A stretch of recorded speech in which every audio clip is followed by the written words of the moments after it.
Mandibular views. This is Ria. Ria is a dentist. While advanced technologies like cone beam CT make diagnosing mandibular fractures a breeze, sometimes Ria's patients are reluctant to use these methods. This is because they cannot afford it financially. Therefore, Ria turns to conventional radiographic methods. In this video, we will see the different extraoral techniques Ria uses in her clinic when CBCT is not an option. Pop quiz.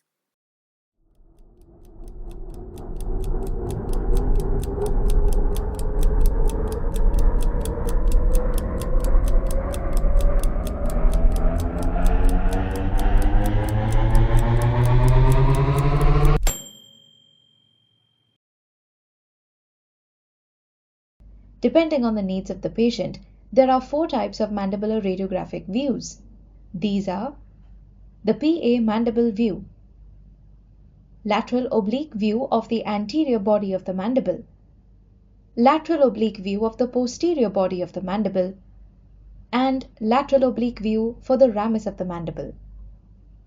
First, let us understand the steps of the PA mandible view.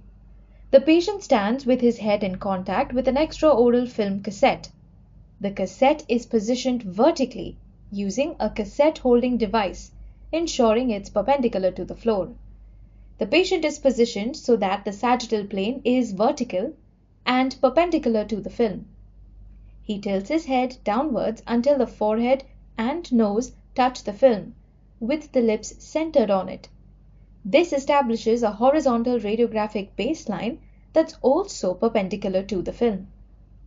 The PID is placed such that the central ray passes through the mid-sagittal plane and the cervical spine at the level of the angle of the mandible. It then reaches the film at a 90-degree angle. Next, let's discuss the lateral oblique views of the anterior body of the mandible.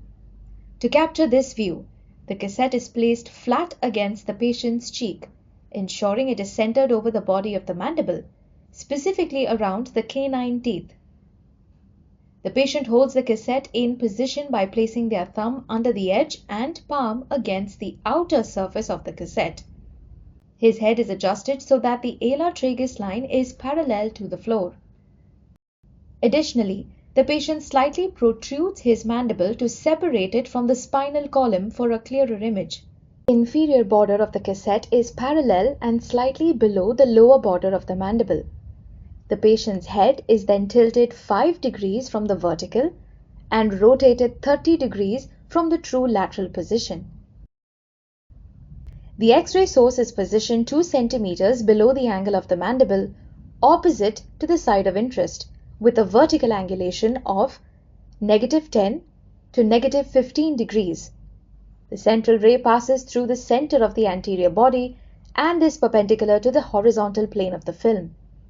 The lateral oblique views of the posterior body of the mandible and the ramus of the mandible follow the same steps as the anterior mandible, but with different cassette positioning and central ray direction. To capture the lateral oblique view of the posterior body of the mandible, the cassette lays flat against the patient's cheek, centered and parallel to the body of the mandible.